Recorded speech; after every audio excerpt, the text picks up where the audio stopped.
let's just continue because we have Professor Ainhoa de Federico here, which I'm so excited about. Let me unpin here.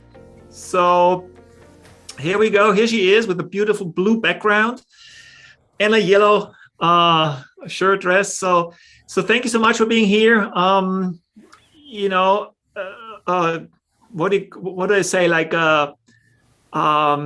super well known in the Spanish-speaking world for her work on natural vision, and already super well known in the English-speaking world and a lot more, because with 2 million plus people going through the program, learning how to improve their vision, using lifestyle modalities, right? That's beautiful. And so 1 hour all for you, and thank you so much. And let's check audio. Is it good? I hear perfectly, and when others were putting the mic on in the last session, I could hear as well, so it should go all right. So okay, thank you very much. Come on, everybody, ask questions in the chat box. It's all yours. Okay, thank you, Johannes. Thank you for the invitation, and thank you for the some 40 people who are here today. I would love to see your faces if you have the opportunity to put the camera on and to see your body language, how you're reacting to what I'm saying. It would be nicer. I mean, I know we had 35,000 people watching the Lifestyle Medicine Summit, but of course then we had to broadcast and we couldn't see anyone. But in the Zoom room, the advantage is that we could look at each other. And yeah, thank you, David and Holly and Johannes for putting your cameras on. Please turn it on. And it's okay, I think, to just quickly brush up and then come back and turn the video on. That's good too. Maria, you're working. Great to see you as well. Well, the first question I have, and that's also why I would like to see you as we're in this session, is how many of you have vision problems, wear glasses or contact lenses, or have had a surgery? Yeah? And I cannot see the hands because you're not, but some of you even have glasses on your picture, like Vince, you turned your camera on, so I see you were wearing glasses. The previous speaker was too. Christina Bofil also has glasses. It's so nice to see more faces. Yeah. Hello, Mary and Barbara. Great. So, well, if all the cameras were on, probably by now we would have like 60% of the people raising their hand, having contacts or glasses, or having had some refractive error surgery, or maybe even cataracts. And if I would ask how many of you know someone who has vision problems, well, probably everyone would raise their hand. Yeah. We've been told that after 40, it is normal to need to wear glasses. And that is just a statistical truth, but it's not a full truth.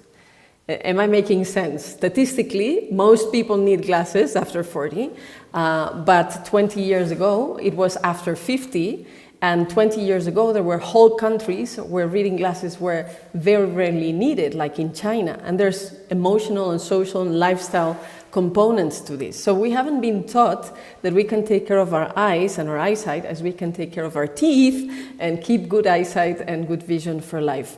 And I don't know if you, but so this is the research work that I've been doing for many years now in the University of Toulouse, and since 2016 teaching online, as Johannes said. And yeah, the main thing that I teach is people how to see clearly without glasses or surgery, whether they've had problems already or if they don't want to get them in the future. And this works for problems like having sensitivity to light, or having floaters, or having dry eyes, or eye fatigue, which are like minor things. But it also works for refractive errors such as presbyopia, myopia, astigmatism and hyperopia.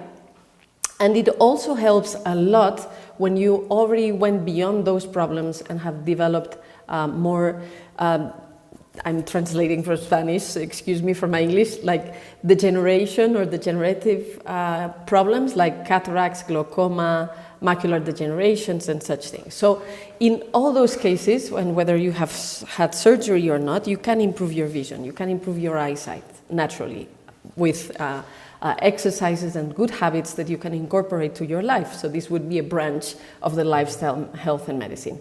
And if you heard my talk last week, I talked about a number of research studies that have been happening that make the scientific background of this field in many different places around the world and already for 100 years. But today I want to talk about a specific line, a specific level, a specific portion, yeah, because that's what we gave the title to the talk today, and that is the emotional components that are that exist behind vision problems or vision loss. There are several reasons why I want to talk about this today. So one, I was very happy to see that this emotional component was actually quite big within the Lifestyle Medicine Summit. And a lot of people don't imagine to what extent this is also true for vision problems. And if I look at my work or if I look at myself, this has been important in two ways or in three ways. First, because this was the mechanism that I used to improve my vision for myself. When I was 34, I developed presbyopia, which is super early to need reading glasses, and astigmatism. And at the time, so this was the third time I had vision problems. I had already solved them twice with working at the physical level and working at the chemical level. And the third time, when I developed astigmatism and presbyopia, I had already been studying for 5 years or so the emotional components and the emotional metaphors behind symptoms and things like that. So I gave myself 2 months to improve my own vision with this framework, to see what emotions were hidden behind the symptoms. And again, I could regain very, very good, perfect eyesight. So it became also my most important line of research, of personal research. So if you heard me last week, I was talking about the synthesis of other people doing research and I putting together and articulating other people's ideas. But within this field, I have done research personally. In the University of Toulouse, we did a research with 450 people that we interviewed, and we asked them when did their vision problems start and what was going on in their lives at the time when the vision problem started. And it was very interesting because 80% of the people, 82% to be precise, 82% of the people mentioned a stressful moment in their lives when they started needing glasses, where the vision problems were diagnosed. So as we're talking, and I'm going to give you some information, but I would like also for you to take this information as useful for yourself. So if you've had or you have vision problems at the moment, the first question I'd like to ask you is when it was diagnosed, yeah, how old were you, and what was happening at the time in your life when you had these symptoms start, or this vision decrease start, or these glasses being prescribed to you, yeah, and maybe you'll find out something. Anyway, in our research, 82% of the people we interviewed spontaneously mentioned stressful situations, and of the 18% remaining, 6% said things like, no, nothing particular, my father died, I cannot see anything, I lost my job, I cannot see what could have happened, I moved to another city. So even 6% extra were mentioning things that involve a certain level of stress, nevertheless, emotional stress. So if we add both, it would be 88% of the people mentioned stressful situations, and only 12% really didn't remember anything, which doesn't mean that there wasn't anything happening, but they couldn't make a connection themselves, yeah? And maybe, so I don't know if we can make it a universal rule, maybe not, but still, if 88% of the people, a vision problem starts at a moment where there's stress going on in their life, well, that's a pretty big number that we can work with and maybe have some tools, put some tools at use so that those emotional stresses can be released and that the vision can come back. And before I dive further into this idea, I need to get back to some research that has been done prior to myself. Yes? And after I explain you the general mechanisms, I would like to give you also some insights about what we have found, not just me, but also researchers before me and after me and together with me. What we have found are the most common correlations of specific emotions or emotional stress linked to specific eye symptoms, because this is research that has been done, yeah? So probably the things that you've been stressed by are not the same if you developed cataracts than if you develop short-sightedness or far-sightedness, or if you need reading glasses, or if you have glaucoma. There are different correlations, there are different situations. And if you have some of the information about it, if you have the keys, the clues, maybe there's something that you can do in your life to release that. So that gives you keys, that gives you power to transform the situations, to release the stress, and to make yourself have a better eyesight. And the reason why this is so important for me is also because in my experience with clients, when I'm helping people improve their eyesight, their vision naturally with lifestyle hacks and tricks, this is usually one of the key moments where there's great improvements that last much longer. Yeah? Of course, we can improve our eyesight in many different ways with exercises and relaxation and programming our mindset and using the sunlight with light and energy and with different kinds of habits. But if the vision problems that we've developed were an adaptive response to a stress in our life, if we don't change that stress, the adaptive response of the body will appear again. Yeah, and this is one of the reasons why certain people who do natural vision improvement exercises, just exercises and relaxation, reach a plateau and they don't go further. And this is also why many people who get surgery, after having surgery to improve their eyesight, sometime later the symptom comes back. Yeah, and maybe at the time of the surgery, if everything goes well, the vision improvement was great and they see perfectly, but if they don't change the adaptive response of the body to the environment, then the symptom appears again. And I mentioned already that the Finnish in the University of Helsinki, which is one of the Finnish universities, there's more than one, in the Department of Ophthalmology, they've done a research and they saw that 58% of people who get surgery have the same symptom come back and need glasses again. So it really is interesting to know about this key information because it may be the solution. Whether you've had surgery already or not, if you can look into this issue that's behind the vision loss, if you are part of that 88% of people who have been sensitive to a moment of stress, then you have a very important key to keep good eyesight or to recover good eyesight. So, as I said, before I go further, I need to make reference to other research prior to my own, and I will mention two researchers. The first one is Dr. William Bates, an ophthalmologist who was the first scientific researcher on natural vision improvement. He published his first works in 1918 and 1920. His most famous book was from 1920, so that's why last year we were celebrating the 100th anniversary of natural vision improvement.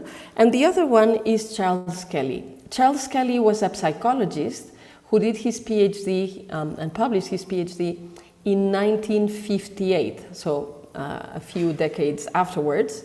And he did his PhD within a collaboration between the University of Columbia and the New School of Social Research in New York. So in principle, they're very serious research institutions, and he won the prize for the best PhD that was defended that year, appeared in the New York Times, in the Time magazine, was interviewed in the radio and television in the state of New York and California. So at the time there was a big diffusion repercussion of his research.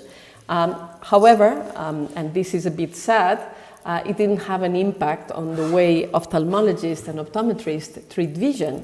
although the research was absolutely super solid. Anyway, so what are these ideas? We're going to start with William Bates. Dr. William Bates, one of the key ideas, there were a few very important ideas, several important ideas in his research. But let's just talk about two. One thing that Dr. William Bates, the ophthalmologist, found was that when there are vision problems, there is some kind of mental stress. And this is one of the reasons why relaxation is so important when you want to improve your vision, yeah? So you have your nervous system working within the physiology of relaxation, and when your body is working with your parasympathetic autonomous system, the adjustments in your perception are much better than when you're functioning with the physiology of stress, and the autonomous system that's ruling is more the sympathetic. So this is one idea. So he had already identified the stress was related to vision problems, but he didn't go into the correlations of the emotional stress and the type of symptoms. The other idea, and this one's going to be very useful today, is that he found out that the most common refractive errors, like myopia, which is being short-sighted, or hyperopia, which is being far-sighted, presbyopia, which is needing reading glasses, or astigmatism, which distorts how you perceive lines and how you perceive shapes. Those four vision problems that are the most common in the world, and for which we get glasses being prescribed, they were actually mostly caused by tension in the external eye muscles. Okay, I don't have here a model of an eye, but you can look at any anatomy book and you'll see that there are muscles around the eyes, yes? And what he found was that when the oblique muscles, I'm going to use a little ball to make a little metaphor, because the eyes are filled with liquid. The aqueous humor, the vitreous humor are forms of liquid that are more or less dense, but it's just liquid. So we could compare them to a ball or a balloon, a party balloon, yeah? And because they're surrounded by muscles, these muscles can impact the shape of the eye. So the muscles are used, of course, to look where we want to look, yeah? The straight muscles, for example, but they also have a function in focusing. And thank you, Barbara, Christina, and Vince, who are still there. Enjoy your meal in the meantime, yeah? But it's nice to see you. So there's these four muscles, the straight muscles that are around the eye that allow us to look at different places. And hi, Maria, also very nice to see you. And there's the oblique muscles that surround the eye, like a belt. And when there's tension, too much tension in these muscles, they create the refractive errors. So we are told that a myopic eye, a short-sighted eye, is an eye that is too long. And what Bates found was that it was too long because the oblique muscles were making pressure and were making the eyeball longer. So if the problem is the excess of pressure in the oblique muscles, the solution is the relaxation. For people who are far-sighted, we are told that the eye is too short. But what William Bates found was that the eye was too short because there was too much tension in the straight muscles, yeah? And it was the straight muscles that were making the eyeball too short, yeah? So if the problem is tension, then the solution is relaxation. For presbyopia and reading glasses, the tension is in the ciliary muscles, and the ciliary muscles are inside the eyes, yeah? But if we keep relaxing and moving those ciliary muscles, they can still making the focus for things that are near, regardless of our age. And really, when I teach at the university, so I teach at two levels. I teach at in the Masters of Health Education that I'm directing from the 1st of September on. I was appointed the director of the Masters of Health Education. And I also teach in another service of the University of Toulouse that is called the Free University of Toulouse, something like that. What this service does is that researchers and professors, we share with the general public within the context of the university what we're researching on, our centers of interest, our topics. And generally, the Free University of Toulouse attracts people who are already retired, which in general means that they're going to be over 60, 70, 80, 90 years old.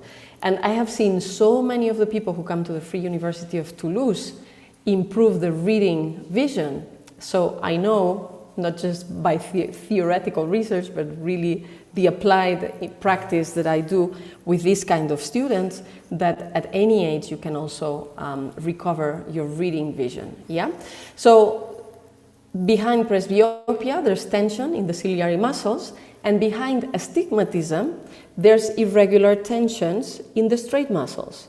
So that make the eyeball have, instead of a round shape like a soccer ball or a basketball ball, then it becomes more like a rugby or American football kind of shape.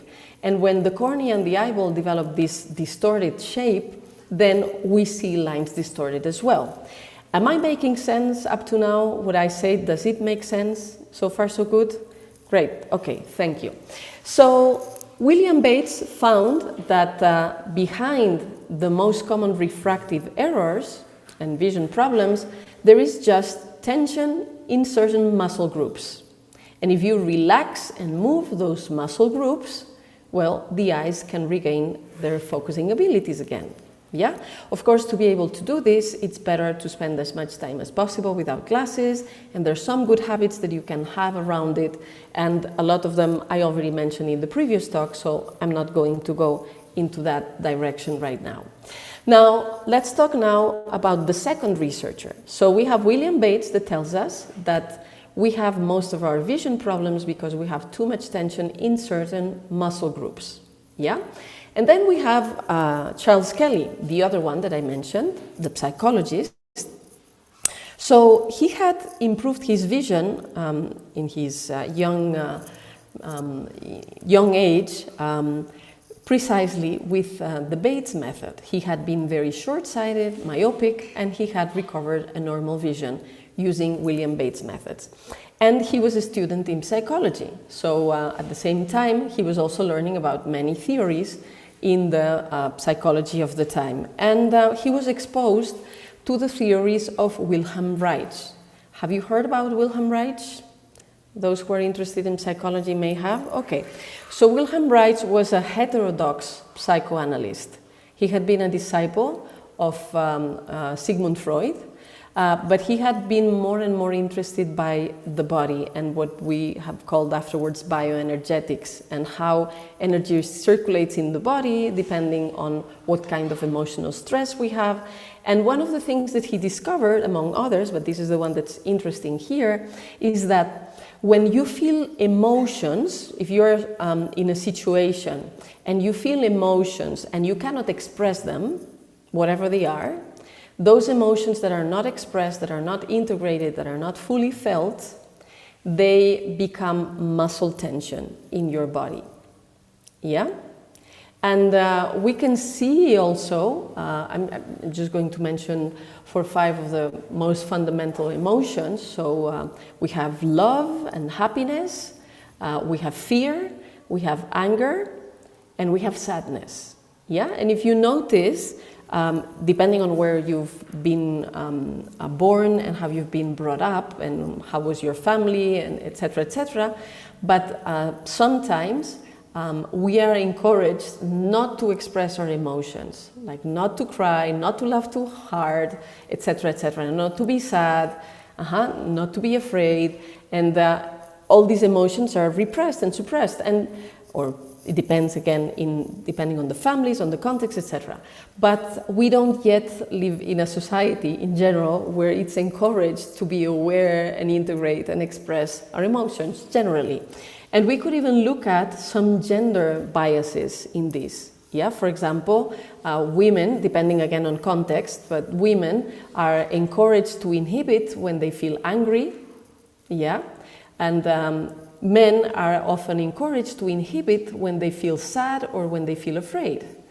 Yeah, so, and it's been very interesting to work with people and see also how many, like the important releases that happen when people work on their vision that sometimes are even life-changing because they allow people to experiment other areas of their being, yeah, that were held frozen or stuck for many years because of how we are brought up and socialized and social norms, etc. Anyway, so Charles Kelley was exposed to Wilhelm Reich's ideas that if an emotion is not fully lived, expressed, experienced, integrated, then it becomes a muscle tension in the body. That was one of Wilhelm Reich's ideas.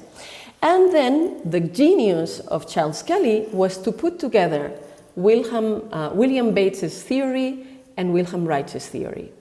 So if William Bates tells us that a myopic eye has tension in the oblique muscles, hyperopic eye has tension in the straight muscles, and an eye with astigmatism has irregular tension in the straight muscles, and an eye with presbyopia has tension in the ciliary muscles, he asked himself, what if some of this tension has an emotional origin?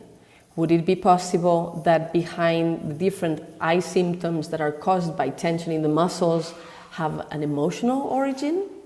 And that's how and why he did his PhD on his topic, and after his 4 or 5 years of research, he won the prize to the best PhD. So he did the first set of correlations. He found specific correlations between specific eye symptoms and specific emotions that have been repressed. Now, Charles Kelley worked with the symptoms that are due to muscle tension. After him, Dr. Martin Brofman extended the research to different kinds of eye symptoms, whether their origin was muscle tension or it was a different one. And he found, again, precise correlations between the eye symptom and typical situations or typical emotional stress. Am I making sense so far?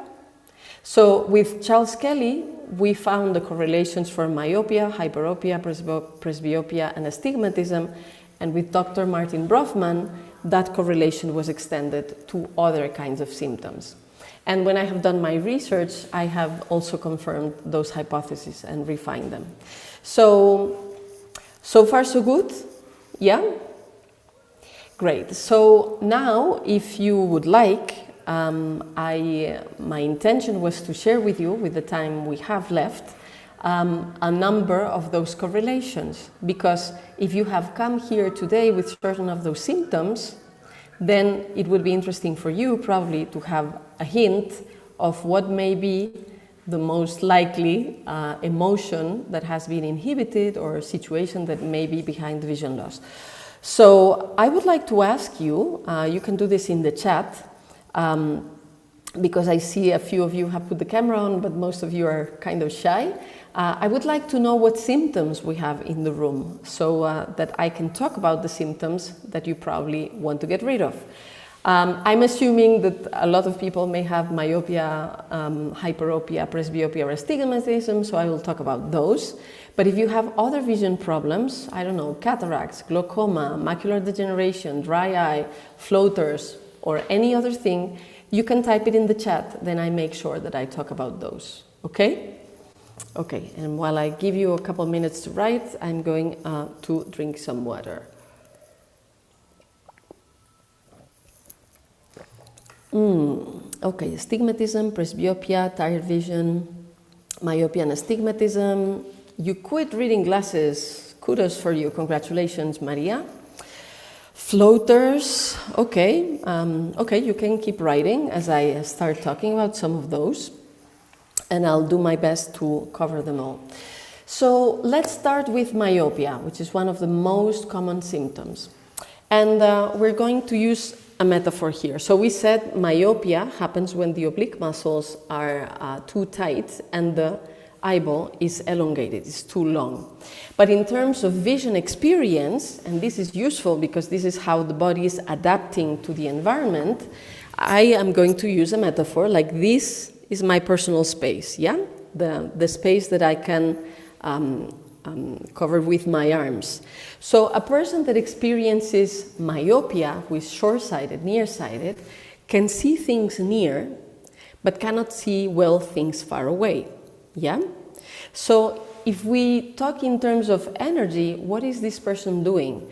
This person is gathering the energy close to her and is hiding, retiring from a world that seems threatening. Myopia often starts in childhood and often starts in situations where there is a change that the person isn't yet ready for and that the person lives as a threat, with fear, with insecurity.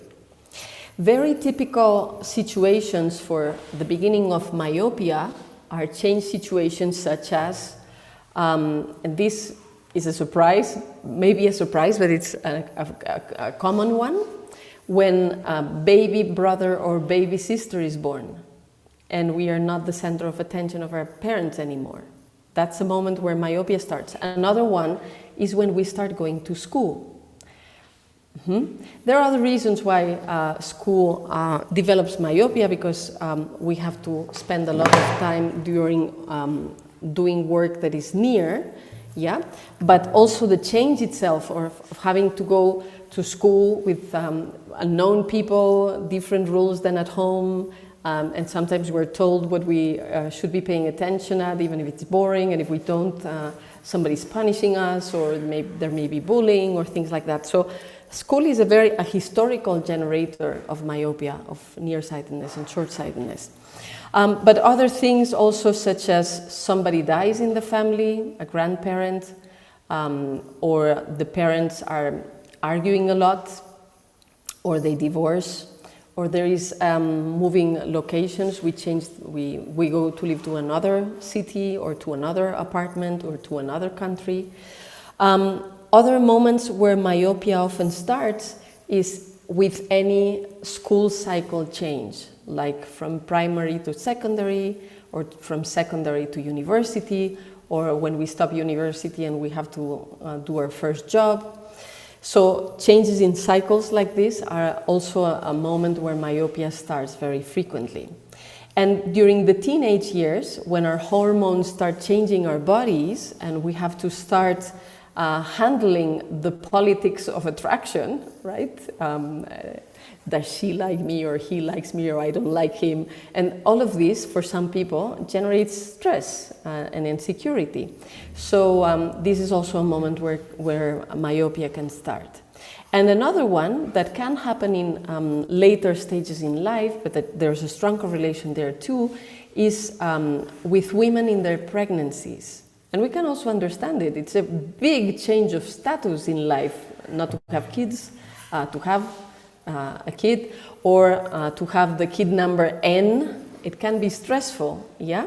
So behind myopia, there's often a change in situation that is lived with fear or insecurity.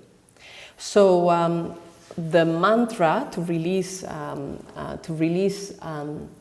myopia would be, everything's okay and everything's going to be okay, yeah? And if things get rough, I'll be able to manage it.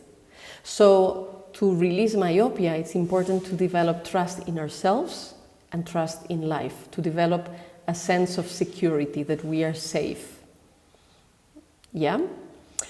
Another thing is that when people develop myopia, often as a compensation strategy for the fear or the insecurity that they feel, they become very controlling, organized, and they get preoccupied. So they do things before it's necessary.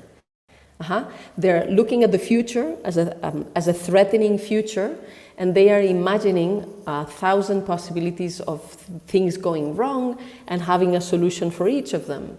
And so that's a lot of mental activity, too much mental activity.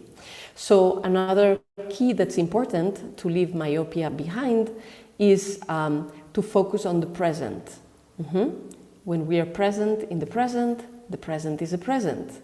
But if we're looking too much into the future, we're wasting a lot of energy. There's only one future that's going to be real, and usually it's not even that bad as we could imagine. Yeah? So an idea to release myopia is to consider life as the screen of a video game. If the situation's already in the screen of the video game, then we handle it. If it's not in the screen of the video game, then let's release it. Let's not even think about it because it's not even yet relevant. Okay? So these are some ideas for people who have come with myopia and would like to get rid of it. Maybe you can ponder about this. When the myopia started, what was going on in your life, how did that make you feel insecurity or fear, how it may have transformed your way of looking at yourself and looking at life, and what you can do today to change that perception and to change that attitude so that you are more relaxed, feel more safe, with more security, and that you can see better and different.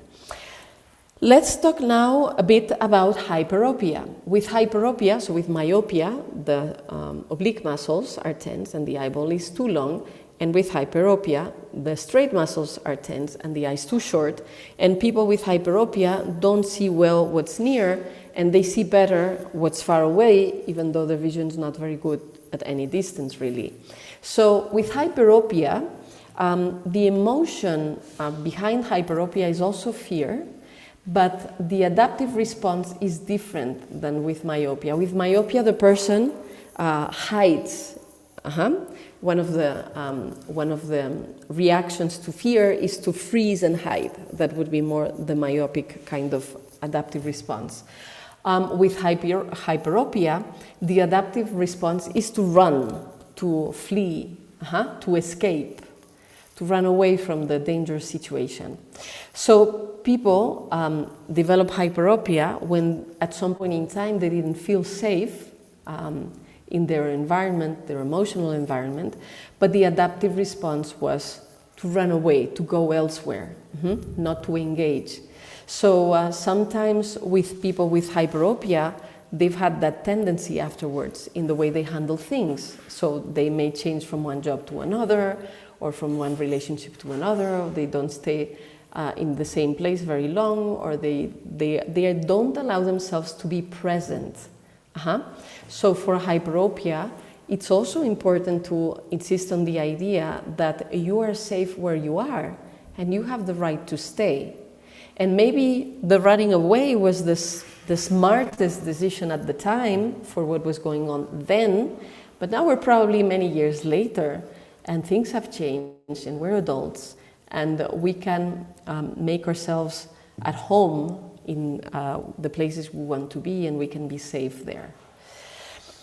Okay, we can probably talk about presbyopia a little bit, and I read that there were a number of people with presbyopia, which is very common.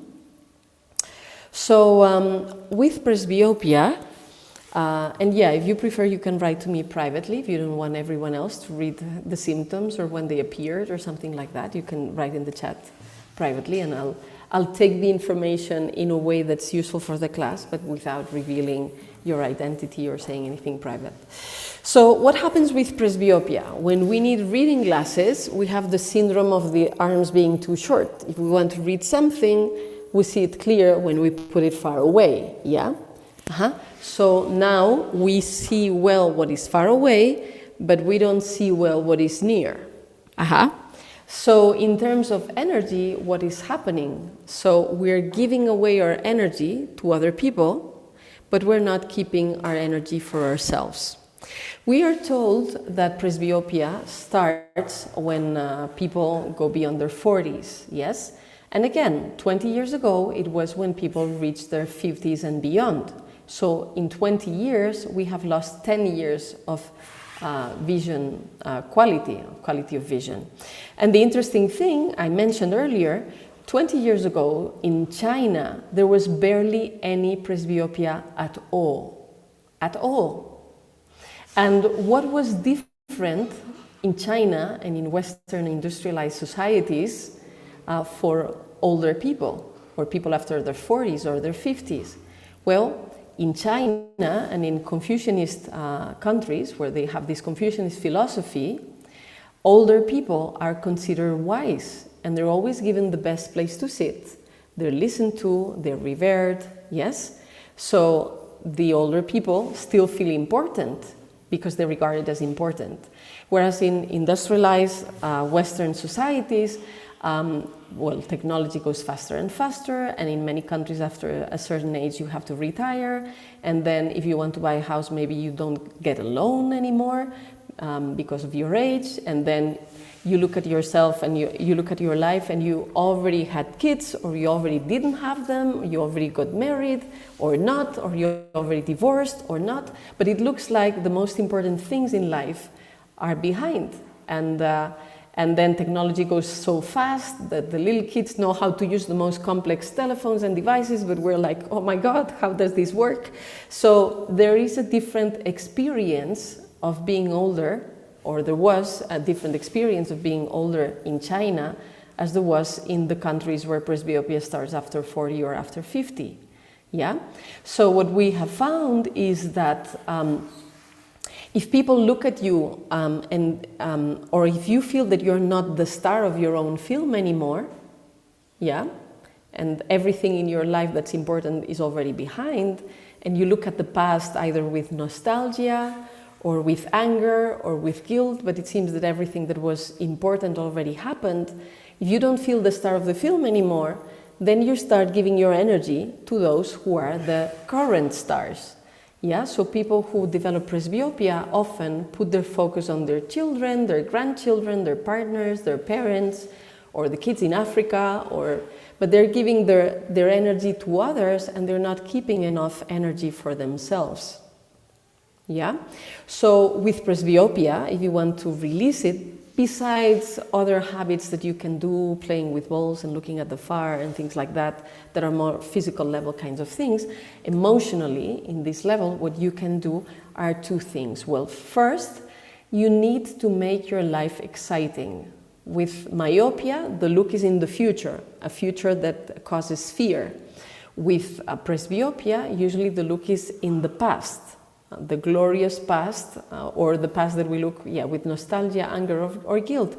So we need to leave the past behind. We already did that, and look at the present and be again in the present and see how we can make the present exciting. Yeah, how we can make the rest of our life the best of our life. And sometimes when we're in another stage of our life, well, precisely because we're not working anymore, or because the kids are old, or because in the end we didn't have them, we all of a sudden have a lot of time that we could use to develop things that maybe we wanted to do all our life and we never did because we were busy with all those other stuff. So it may be the time to start painting, or to start dancing, or to start some activity that we absolutely love. Yeah? And the more useless that activity, the better. Because, okay, maybe if we start painting now, we're not going to do an exposition, but it's just for the pleasure of painting. Maybe we're not going to sell those paintings, or we're not going to become famous as painters. It doesn't matter. We do it because it pleases us, because we are so important that we deserve to do an activity just for our own enjoyment and pleasure. Yes, so that's a very important message to send to ourselves when we want to leave presbyopia behind. To do things just for the sake of the pleasure of doing them, just because they're nice for us. Yeah? So ideally, take every day time to do something that you love. The more useless for others, the better, because then you're putting yourself at the center of your life. Yeah, and if it cannot be yet every day, well, at least every week, once a week at least, yeah, if you have more time in the weekend, but start making space for your own enjoyment, to tell yourself that you're the most important person in your life, to treat yourself as kindly as you would treat the person that you're the most in love with, yeah, because that person has to be you. So, and the second idea is also related, is to develop what we could call positive selfishness, yeah?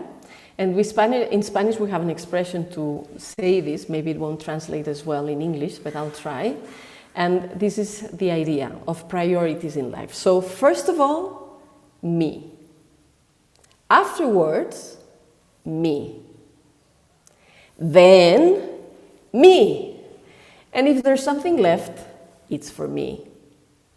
And it may sound exaggerated, but it's on purpose because, again, people who have developed presbyopia have had a tendency to pay attention at everyone else, so we now have to skew things to the other pole, the opposite pole, so that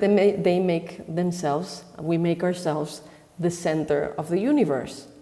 And like this, we can let others be responsible for themselves, be responsible for their lives, and then we can gather to share and have fun, but leave the responsibilities of their own life to each person.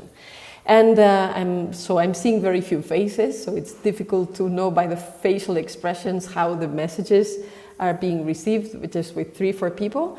But I have the feeling that there are some bells that are ringing, and there's some sense that is being created here. Yeah? Am I making sense? Okay, Maria is like super happy. There's like gongs, maybe. Christina too. Okay. So, and I read in the chat someone, it was you saying, that's me. Okay, so you could see yourself reflected. Barbara writes lots of sense. Okay, so sometimes it's useful to look at yourself in this mirror, and then you can see if you can make other choices that are healthier for you. In this case, to have a better eyesight. Okay, so we talked about myopia, we talked about hyperopia, we talked about presbyopia. Let's talk about astigmatism. So with astigmatism, and by the way, except hyperopia, I've had all of them. So I've also been in those distortions of my way of being, and have had to correct my own way of being so that I could see clear. Yeah. So there's no shame. We're all doing our best, and with more information, we have more power to make better choices. So with astigmatism, the straight muscles have irregular tensions. Yeah, and that distorts lines. And in the emotional experience, or the emotional metaphor and message, what happens is that the person that develops astigmatism, and I have developed astigmatism as well in the past, has distorted his or her own values. Yeah, the person has betrayed his or her own true values in order to please others or to correspond to outer expectations, or internalized expectations from others. In my case, I developed astigmatism when I was 34, and I had to look at myself and have a very honest conversation with myself and see what I had done to myself.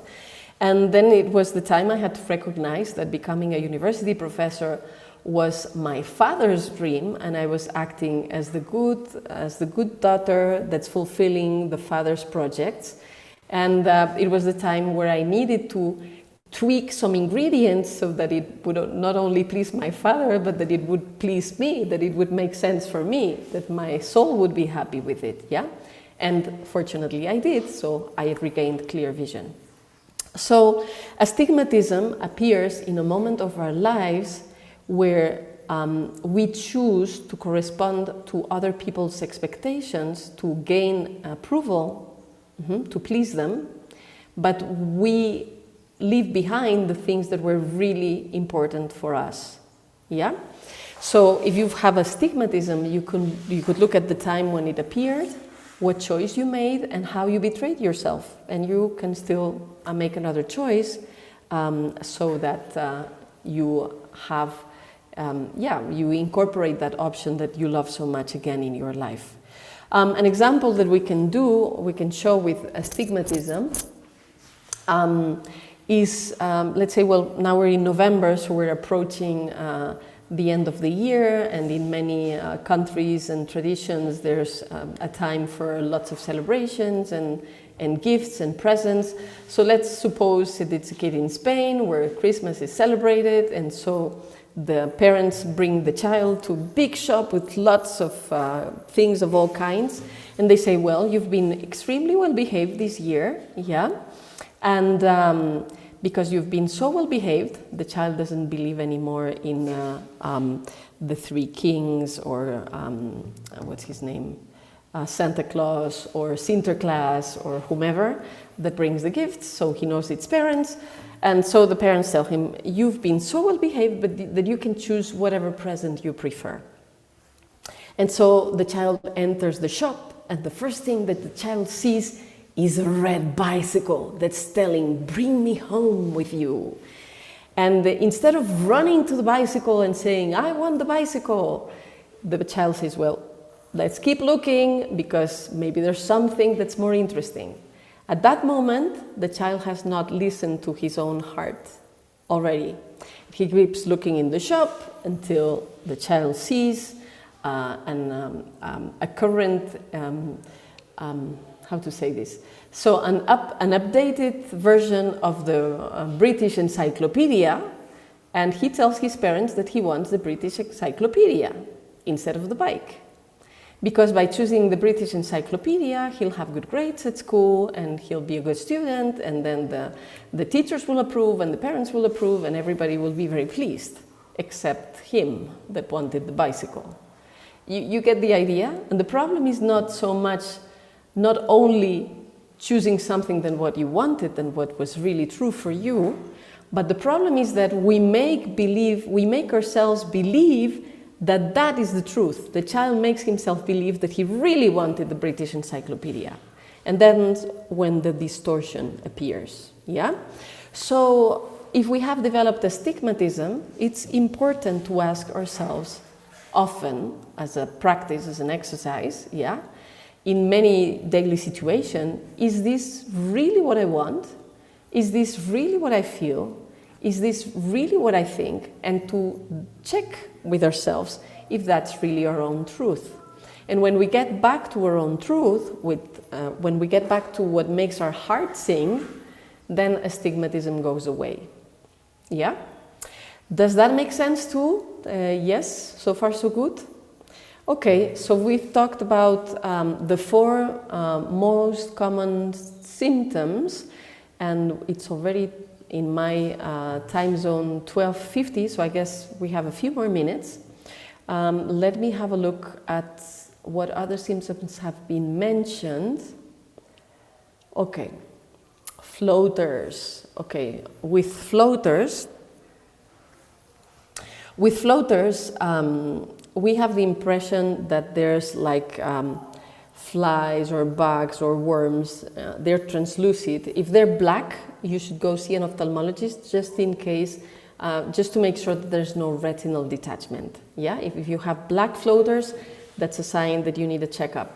But if they're translucent, if they're transparent, which is the most common, in emotional terms, okay, you need to know that it's a natural regeneration and regeneration of the cells in the vitreous humor, so it's natural to a certain extent to have floaters. But if there's too many of them and they're bothering you, well, you can watch them and look at them as if they were snowflakes falling, and change your perception of them, look at them relaxing in a relaxed way. But in terms of the emotional metaphor or meaning, usually the floaters appear when we have the feeling that we have bugs that are bothering us in our life. So then the invitation would be to look at in what situation in your life you have these bugs that are bothering you and what can you do about it to change that. So Nicole is asking about glaucoma and cataracts and the natural cures. Well, today I'm going to talk about the emotional meaning, the emotional metaphor behind glaucoma and cataracts, but there are also things that you can do that will accelerate, first stop the cataracts and the glaucoma to go further, and then to improve and accelerate the healing of your eyesight. And if you want more information than what we're going to cover today, you can look at the website of the clearsightmethod.com. Yeah, and we will be able to dive deeper on some of these topics. clearsightmethod.com. In terms of the emotional metaphor or meaning behind glaucoma, so glaucoma appears when there's too much intraocular pressure of the aqueous humor. Yeah? So the metaphor is you are looking at life with too much pressure. Yeah, and in particular, usually there's too much pressure in certain relationships. You're demanding too much of yourself. The more you can do to relax, the better it will be. Behind cataracts, the metaphor, with cataracts, the crystalline becomes opaque with time. And there's a number of things that we can do, again, with exercises to stop cataracts from declining, and to make the crystalline be transparent again. And there's many of my students who have been able to cancel surgeries for cataracts that were already in their calendar and stop the operation and not have the operation. But in terms of emotional meaning, behind cataracts, when the crystalline becomes opaque, it's as if we put the blinds in the window that are our eyes. So we're not interested anymore in looking at the life that's beyond that window. Cataracts appear often with people at a certain age, when they're older, when they have lost what was a very important motivation in their life. And I have a couple of examples.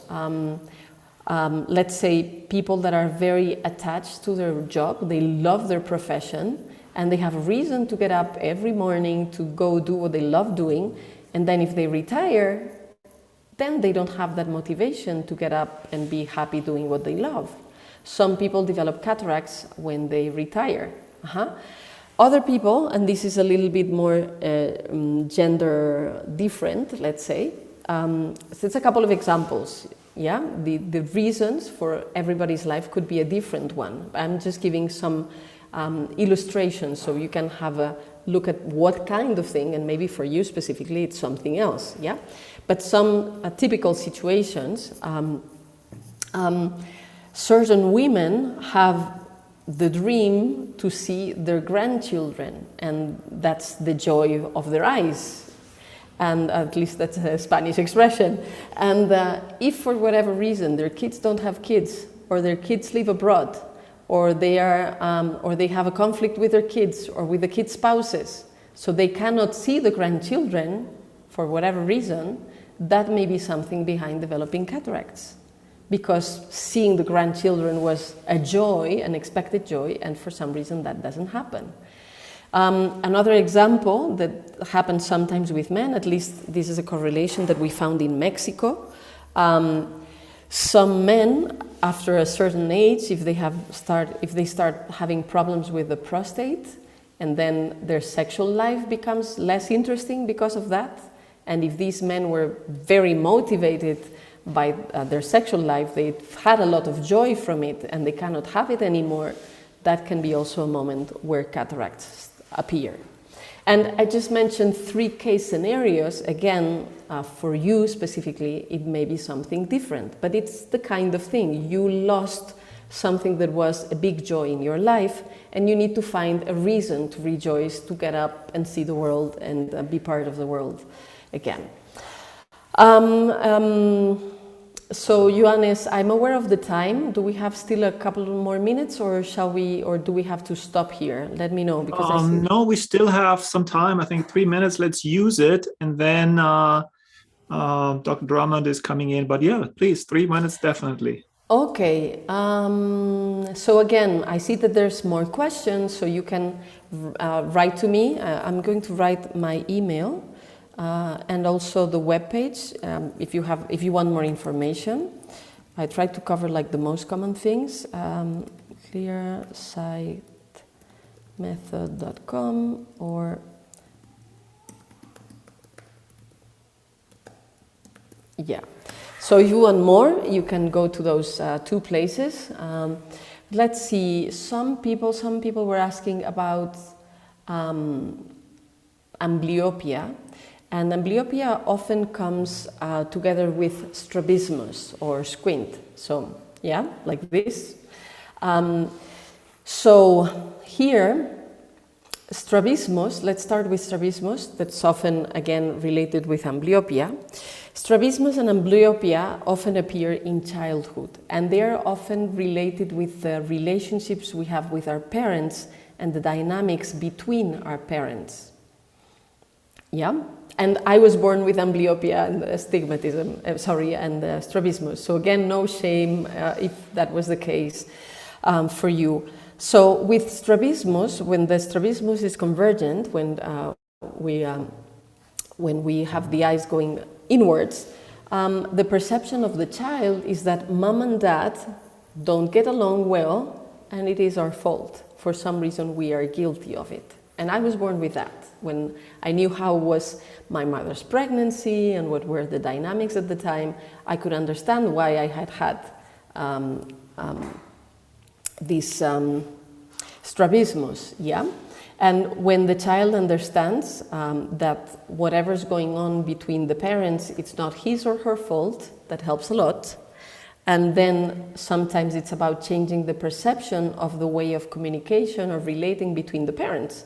Because every couple is its own circus, at least we say that in Spanish, and sometimes outwardly the couple seems something that is different than the inner relationship, and vice versa. So a couple that externally may seem very harmonious, maybe they have lots of conflicts, vice versa can happen also, so the perception of the child may not be actually correct. But in any case, that's the belief or the perception behind the child that develops strabismus. When the strabismus is diverging, so each eye goes to different direction, the perception of the child is, if I am connected with dad, I cannot connect with mom. And if I am connected with mom, I cannot connect with dad. So this child perceives mom and dad so different, they're almost opposite, so he or she would have to choose the loyalty to one of them. And when this perception is changed, then the eyesight can rebalance. And with amblyopia, it's a bit similar, and we'll finish here, Johannes. I see your back, I imagine there's the next speaker. With amblyopia, you have to see which one is the eye that sees well and which one is the eye that the brain is not considering, and if you're right-handed or left-handed. If you're right-handed, then your right eye represents the connection with your dad, and your left eye represents your connection with your mom. And if you're left-handed, it's the opposite. Your left eye represents the connection with dad, and the right one, the connection with mom. So you can have a look which eye is the eye that doesn't see, and then you will see in which connection you had more difficulty or more tension or something like that. So there's a world to discover in our eyes, and our eyes really tell us how we see the world and how we see ourselves. And when we are able to release those tensions, not only we have more clarity for our eyesight, but we also have more clarity for our vision of ourselves and our vision of the world. And I'll stop here. Thank you for your attention. And if you have more questions, again, I'll stay a little bit to type some questions, but you can also visit the website and write an email to the address. Thank you very much, Johannes, and thank you everyone for listening and for your attention. Well, big hand, and thank you so much, Professor Ainhoa. It's just amazing. And obviously for me personally, it's wonderful because it totally confirms what we do with organ, mind, brain anatomy. That's why we match so well, because it's the same concept. And so thank you again. Go everybody has eyes, everybody needs to improve their eyes, okay? Go to the website and sign up. You have so much great free information on there too, which is really wonderful. So thank you again. Thank you very much, and keep with the good work and the amazing speakers. Mwah. Yes, you too. Thank you so much. Thank you.